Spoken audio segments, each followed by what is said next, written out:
Surgeon किया जाता है।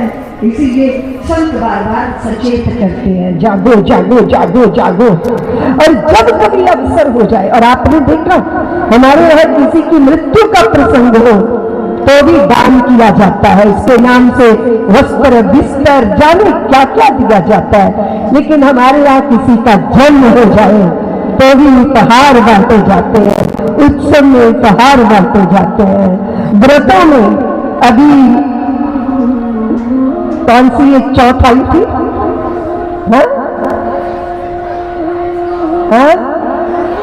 जोर से बोल लो ना, गणेश चतुर्थी जब व्रत किया आपने, सकट चौथ का जब व्रत किया तो ये है ना, ये देवियां सरोज और ये सब के कुछ लाए हमारे लिए। हमने कहा क्या लाए? बोले व्रत पूर्ण किया ना दीदी ना, इसलिए आपके लिए ये समर्पण है।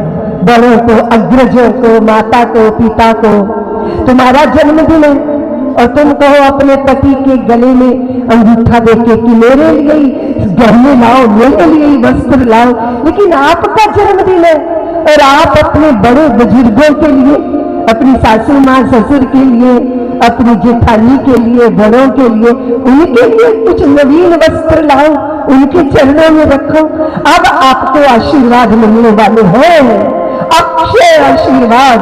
और समझ के रखना, आपकी कुंडली में कोई दुष्ट ग्रह भी बैठा होगा ना तो भी आपके बड़ों का आशीर्वाद आपका रक्षा कवच बनकर आपकी रक्षा करेगा। इसीलिए अवसर मत चूको, जब प्रणाम का अवसर मिले प्रणाम करो, दंडवत करो, दंडवती प्रणाम करो, सेवा करो, पुण्य करो। 10 रुपए कमा लिए, उसमें से 2 रुपए जरूर निकाल के किसी जरूरतमंद को अर्पित कर दो। आपका धन पवित्र हो जाएगा, वाणी पवित्र हो जाएगी, भगवान का नाम जपो, हाथ पवित्र हो जाएंगे, सेवा करो, चरण पवित्र हो जाएंगे, तीर्थों में परिक्रमा करो और हृदय पवित्र हो जाएगा। श्री हरि को अपने हृदय में बसा लो, आंखों में रमा लो, उनके प्रति अपने सर्वस्व को समर्पित कर दो। ये है जीवन को जीने की विधा, इसको कहते हैं जिंदगी की सार्थकता। और यही है धर्म की धारणा, ये धर्म की देशना, यही है धर्म के द्वारा प्रदत्त मार्गदर्शन। और अभी हम देख रहे थे, नंदस्यात्मज उत्पन्ने जाता ह्लादो महामनः आहूय विप्राण वेदज्ञान स्नाता सुचिर लंकृतः। बहुत सारी दान दक्षिणा बांट रहे हैं। कौन बांट रहे हैं? नंद बाबा। क्यों? क्योंकि नंद के आनंद भयो है, नंद के लाला भयो है, नंद को पुत्र हुआ है। उसके लिए गो माताएं सिंह उनके उस पर चांदी सोना मढ़कर श्रृंगार करके प्रभूत तिलों की, प्रभूत अन्न अनाजों की, मक्खन मोदकों की जो है वो ब्राह्मणों को, संतों को दान दिया जा रहा है। पुत्र हुआ है ना, यहाँ आनंद की वर्षा है। वहां क्या हो रहा है? मथुरा में क्या हो रहा है? क्योंकि वसुदेव जी विधि के द्वारा प्रभावित, विधि के द्वारा संचालित। बहुत बार आपको लगेगा कि आपने किया, आप आए, आप गए, आपने निर्णय किया। नहीं नहीं नहीं, विधि आपसे करा रही है, नियति आपसे करवा रही है, और नियति से आप चुने गए। भय के बीच में, आतंक के बीच में अपने पुत्र की रक्षा के लिए यमुना पार करके टोकरे में श्याम सुंदर को धारण करके वसुदेव जी, उनके आश्रय क्या था? एक दिखाई देता है, नंद गिर के शिखर पर जलता हुआ वो दीप। उस दीप को देख देख कर आगे बढ़ते चले गए। सोचा मैं द्वार पर जाके अर्गला से शब्द करूंगा, द्वार खुलेंगे, पर द्वार तो पहले ही खुले हुए थे। थोड़ा सा छू भर दिया, वसुदेव ने द्वार खुल गए। जो शौर्य ग्रह था उसके अंदर से दीप का प्रकाश बाहर आ रहा था। देखा तो यशोदा मैया शैया पर लेटी है और बहुत सारी स्त्रियां दीवारों का सहारा लेके बैठे बैठे ही सो रही हैं। और आश्चर्यचकित हो गए वसुदेव जब उन्होंने देखा कि यशोदा मैया के पार्श्व में एक दुग्ध धवल कन्या अटकेलियां कर रही है। आश्चर्यचकित से वे टोकरा नीचे रखा, नीलमणि को, श्याम सुंदर को उठाकर उन्होंने मंत्रित से, अभिमंत्रित से उस कन्या को उठाकर टोकरे में रख लिया और अपना हृदय धन नीलमणि श्याम सुंदर को यशोदा मैया के पार्श्व में लेटा दिया। फिर हृदय ने, संस्कार ने, धर्म की धारणा ने, धर्म के संस्कार ने भीतर से पुकारा, वसुदेव कितने विचित्र हो, यशोदा भाभी की कन्या चुरा रहे हो। लेकिन श्याम सुंदर ने मानो हृदय से कहा हो कि बाबा चोरी कहां कर रहे हो, अपना हृदय धन नंद बाबा के आश्रय में छोड़कर जा रहे हो। ये अभिमंत्रित से वापिस आ गए। देवकी ने कहा तुम मेरे लाल को छोड़ के नहीं आए। बोले तेरा लाल तो छोड़ आया, तो फिर तुम किसको ले आए? अरे ये तो यशोदा भाभी की कन्या है। हाय हाय ना, तो आपने ये क्या किया? मैं अपने कोख के जायों की मृत्यु का दर्शन कर सकी, पर यशोदा भाभी की इस निष्पाप निर्दोष कन्या को मैं मरते नहीं देख सकती। आपने ये पाप क्यों किया? देवकी मैं कहा कर रहा हूं, मुझे समझ नहीं आता कि ये निर्णय मेरे, अरे मैं तो अभी मंत्रित सा संचालित हूं, नियति की हाथ का खिलौना बना। जैसे ही देवकी ने उस कन्या को गोद में लिया, तो कन्या साधारण तो नहीं थी, साक्षात योग माया। आज विशंबर की जननी, आज श्याम सुंदर की जननी के स्तन का दूध पीने को व्याकुल। मां ने कंचकी सरका दी, वो कन्या दूध पीने लगी। देवकी का चुकुर चुकुर चुकुर करके बड़े विस्फारित नेत्रों से देख रही है देवकी। अरे ये कन्या कैसी अद्भुत कन्या, ये रोती नहीं है। और ये जैसे ही देवकी ने सोचा तैसे ही वो कन्या रुदन करने लगी। उसके रुदन ने कारागार के सेवकों को जगा दिया। प्रहरी जाग गए, चारों तरफ शोर मच गया। देवकी ने संतान को जन्म दे दिया। कंस को समाचार मिला, सारी रात वो सोया नहीं था। पापियों को नींद आती नहीं है, करवटें बदलते रहते हैं और पापी अपने ही पाप से तपते रहते हैं। उनको कोई नहीं सताता, वो अपने ही अपराध बोध में मरते रहते हैं। जैसे समाचार मिला, कंस ने मुख मार्जन नहीं किया, पद प्राण नहीं पहने, रथ आएगा इसकी भी प्रतीक्षा नहीं की।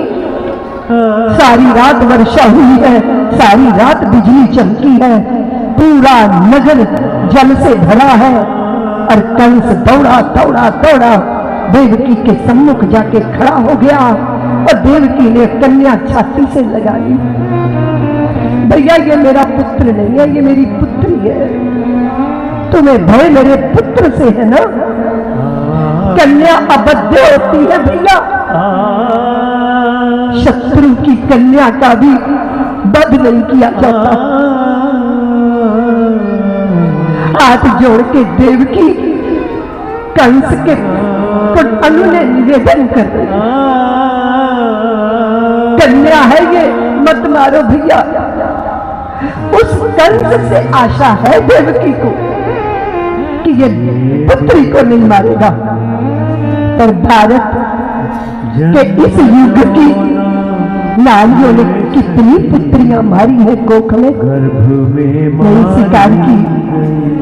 पुत्रों की प्रतीक्षाएं हुई, पुत्रियों के स्वागत नहीं है। वो क्यों मैंने इस देश में वो दृश्य देखे हैं। मैं तो साध्वी रितंबरा से दीदी मां बन गई ना। कैसे बन गई? नन्ही नवजात बच्ची को कांटों की जाली में फेंक दिया, पूरे शरीर पर कांटे चुभ गए, लाल चींटियां चिपक गई, गर्भ की गंदगी भी नहीं छूटी। झूला था दिन कैसी निर्ममता, कैसी क्रूरता एक मनुष्य के द्वारा। बची वो बेटियों। क्या किया? मुंह में नमक भरा, शरीर में नमक लपेट दिया, फिर पॉलीथीन में डाल दिया, फिर गत्ते के डिब्बे में डाल दिया, फिर कूड़े के ढेर में फेंक दिया। जाने कितनी घटनाएं मैंने अपनी आंखों से देखी। कुल्हाड़ी मारी खोपड़ी पर और फिर ट्रॉले के टायर के आगे कपड़े में लपेट कर। कितनी कथा कहूंगी मैं। जब व्यक्ति स्वार्थी होता है, जब उसमें पाप पुण्य का बोझ चला जाता है, ऐसे दुष्कर्म करता है। इस धरती पर 2 पाप हुए। कोख में कन्याएं मारी गई और गौ माताएं कत्ल खानों में मारी गई। ये 2 चीतकार। वो नवजात नन्ही की चीख तो सुनाई नहीं दी, पर गौ माता कई चीखें तो सुनाई देती है ना। तुम कहते पुण्य करके हम कुछ अपना कल्याण कर लेंगे। पाप भारी है, पाप दुष्कर है। कैसे होगा? मैं गली गली गांव एक कन्या के भ्रूण की मैंने पुकार सुनी थी। मैंने कहा तू कौन है, क्यों रो रहा है, कौन है तू? वो अस्पताल में कचरे की पेटी में से वो रोना सुनाई दिया। उसने कहा दीदी माँ मैं कन्या भ्रूण हूं। मेरी माँ ने मुझे कोख से नोच के कचरे की पेटी में फेंक दिया। मेरी माँ मुझे जन्म देती तो मैं लता बन के संगीत की दुनिया में अमर हो जाती, कल्पना बनकर आसमान में छा जाती। अगर मेरी माँ जन्म देती तो मैं देशद्रोहियों के सीने पर पैर रख के माँ भारती की आरती उतार लेती। मेरी माँ जन्म देती तो माँ पिता की बुढ़ापे बन जाती। पर मेरी माँ ने मुझे जन्म लेने का अधिकार नहीं दिया। कुछ करोगी? मैंने कहा मैं करूंगी। मैं गली गली गांव जाऊंगी। पुत्र और पुत्री में भेद नहीं होता। इस वातावरण का निर्माण करूंगी, अपना जीवन उसके लिए समर्पित करूंगी। सर्वमंगला भगवती का मंदिर बनना था। मैंने कांची के शंकराचार्य जी के चरणों में प्रार्थना की, आप आ जाइए और सर्वमंगला भगवती के मंदिर का भूमि पूजन कर दीजिए। लेकिन मैंने अपने शिष्यों को परिकरों से कहा कि जब तक लाखों हस्ताक्षर एक एक घर से जितने सदस्य हैं उन सबके मेरे पास नहीं आ जाते, इस संकल्प के साथ, शपथ के साथ कि हम पुत्रियों की हत्या कोख में नहीं करेंगे, तब तक मैं भूमि पूजन भगवती के मंदिर का नहीं कर सकती। क्योंकि इससे बड़ा ढोंग क्या होगा कि इधर दुर्गा की पूजा हो और उधर घर में आई हुई दुर्गा का अपमान हो। से जला वो क्यों जला? और मैंने बहुत देखा, मैंने बहुत अनुभव किया है। पुत्रों को इतनी संवेदनशीलता नहीं होती माँ पिता के प्रति जितनी पुत्री को होती है। मैंने देखा है 7 समुंदर पार रहकर भी पुत्रियां अपने माँ पिता के प्रति चिंता में डूबी रहती। मायके में आती है तो उनको भाई के दिए नोट नहीं दिखाई देते। माँ भीतर कमरे में ले जाके मुट्ठी में एक मुड़ा पुड़ा छोटा मैला कुचैला रुपया हाथ में पकड़ा देती है। वो ससुराल लौटते समय जब पर्स खोलती है तो उसे अपनी माँ का दिया वो धन दिखाई देता है। वो धन नहीं है, माँ का आशीर्वाद है, माँ की शुभकामनाएं। सरस्वती रूप है। लोग कहते हैं दीदी माँ इसलिए मारी जाती हैं बेटियां क्योंकि वो अपने भाई की संपत्ति में अधिकार मांगती। कानून ने ये अधिकार दे दिया। मुझे तो नहीं लगता सनातनी देवियां अपने भाई की संपत्ति में कभी बुरी दृष्टि रखती हो। वो तो जब विदा होती है तो नैया चावल भर भर के अपनी अंजलि में अपनी माँ के आंचल में फेंकती है, अपनी भाभी के आंचल में फेंकती है कि मैं जा रही हूं, पर इस घर की श्री बनी रहे, लक्ष्मी बनी रहे, समृद्धि बनी रहे, आशीर्वाद ही हृदय से निकलते हैं। यही सच्चा भारत की पुत्रियों का बहुत विचित्र है स्थिति। कदाचित यहां एक पापी दुष्ट के प्रति आश्वासन है। वसुदेव ने भी देवकी से कहा था तू चिंता ना कर, कंस मारेगा नहीं, लेकिन क्रूर व्यक्ति क्रूर ही होता है।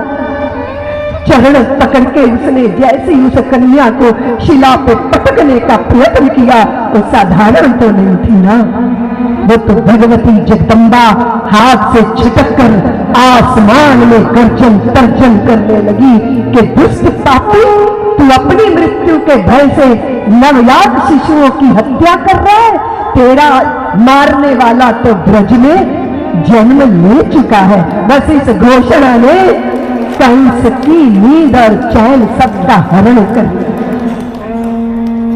देवता उस भगवती अष्टभुजाधारिणी को पूजित करने लगे, सुर पूजा करने लगे, अर्चना करने लगे। वही भगवती विंध्यवासिनी बनकर विंध्याचल पर्वत पर अपने सब भक्तों को आशीर्वाद देकर निर्भय कर रही है। यहां तो मंत्रणाएं हो रही है, क्या हो क्या हो क्या हो क्या हो, और वहां गोकुल के अंदर आनंद उत्सव हो रहा है। नंद घर आनंद भयो जय कन्हैया, उमड़ उमड़ के गोपी गोप ग्वाले सब। क्यों हुआ ये कि भगवान लेटे लेटे सोच रहे हैं यशोदा कब जागेगी कब जागेगी कब जागेगी। भगवान ने करवट ली और मैया की कंचुकी सरका दी, 3 पयोधर प्रकट हो गए। कन्हैया ने मुख में स्तन ले लिया, चुकुर चुकुर दूध पीने लगे। वो कोमल स्पर्श को पाके यशोदा की आंख खुल गई। अरे ये कब हुआ, ये कैसे हुआ, मुझे तो पता ही नहीं चला, इसके होने की मुझे पीड़ा ही नहीं हुई। अरे यशोदा तू नहीं जानती, ये पीड़ा देने नहीं आते, ये तो जन्मों जन्मों की पीड़ाओं का हरण करने आते हैं। यशोदा मैया गोद में लेकर बैठ गई कन्हैया को, और भगवान बड़े बड़े नेत्रों से मैया को देख रहे। बहुत प्यारी है यशोदा मैया, सुंदर चंद्रानन माँ का, बारी नितंब माँ के 3 पयोधर रस से वात्सल्य रस से भरे, वात्सल्य की साक्षात प्रतिमूर्ति गोदी में लिए बैठी है। श्याम सुंदर रोता देखे, और जैसे ही वो रोने लगे तैसे ही सारी दीवारों का सहारा लिए देवियां जाग गई। सुनंदा ने देखा भाभी की गोदी में पुत्र, तो कांसे की थाली बजा के घोषणा कर दी, परम भागवत नंद बाबा की भारिया यशोमती मैया ने पुत्र रत्न को जन्म दिया है। चारों तरफ जय हो के घोष होने लगे, उत्सव होने लगा, आनंद उत्सव होने लगा। अरे देखो तो दाऊ रो रहे हैं, कितने बड़े हो गए दाऊ भैया, साल भर के हो गए, और आज वो रो रहे हैं। अरे उनको कोई दूध क्यों नहीं पिलाता। एक गोपी ने कहा रोहिणी जरा बलराम को दूध पिलाओ ना, दाऊ को दूध पिलाओ। तो रोहिणी रुष्ट हो गई। उन्होंने कहा तुम देख रहे मैं कितनी व्यस्त हूं, किसी को दूध देना, किसी को मोदक देना, किसी को रजत, किसी को सर। जब जब नंदन पारा आते रोहिणी भाभी ये दे दो ये दे दो ये दे दो, मैं उससे व्यस्त हूं, मैं उसको दूध पिलाऊंगी क्या। अरे दुग्ध के इतने सारे पात्र भरे पड़े हैं, उसे दूध पिला दो। यशोदा ने कहा नहीं नहीं, अरे उन्हें मेरे पास लाओ। रोहिणी के पुत्र को गोपियां लेकर आई। इधर श्याम सुंदर का जात कर्म संस्कार हुआ, स्नान कराया गया और पीतांबर में लपेटा गया। दाऊ जैसे ही आए कन्हैया ने आंखें बंद कर ली कि दाऊ तुम आए हो तो आए हो, थोड़ी प्रतीक्षा करो। तिलक के फुलक के दाऊ ने जैसे ही श्याम सुंदर के हाथ पकड़े, दोनों की आंखें चार हुई। कन्हैया कहो, कह रहे हो कहो दाऊ कैसी कट रही है। यशोदा मैया ने दोनों को गोदी में ले लिया। ऐसा लगा जैसे यशोदा की गोद में गंगा और यमुना दोनों का सम्मिलन हो गया हो। एक स्तन से दाऊ दूध पी रहे हैं, एक स्तन से कन्हैया दूध पी रहे हैं। वात्सल्य कभी भेद करता नहीं है। गोपियों को आश्चर्य है कि ये कैसा मामला है। नंद बाबा गोरे हैं, यशोदा मैया गोरी है, रोहिणी भाभी गोरी है, दाऊ भी गोरे हैं, ये काला कहां से आया है। दूसरी गोपी बोली लगता है दाल में कुछ काला है। तीसरी गोपी बोली यहाँ तो दाल ही काली लग रही है। अरे पूछ तो लो कि ये आया कहां से है। तो गोपांगनाएं यशोदा मैया से पूछ रही हैं। क्या पूछ रही है?